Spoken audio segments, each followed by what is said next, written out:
In this video, I got invited to authentic Shaolin Kung Fu in Long Island, New York, where I got to train and spar with 6 Shaolin Kung Fu black belts.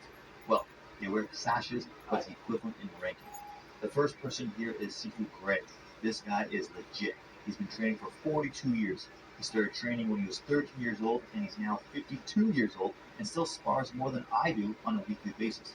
He's had well over 100 fights, and he's beaten Muay Thai fighters, karate fighters, Sana fighters, you name it. Even though he is 52, he still moves like he is 20.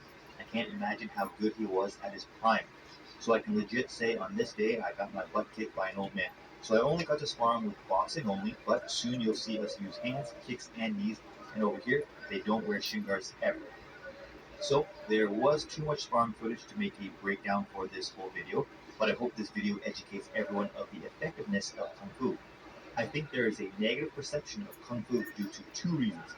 The first reason is the watering down of Kung Fu schools. Training Kung Fu is tough and people quit.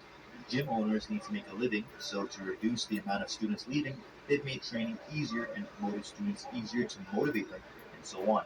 I guess eventually many Kung Fu schools just stopped sparring in general to reduce injuries and only practiced patterns and forms. So now Kung Fu has a reputation of being ineffective and non-practical.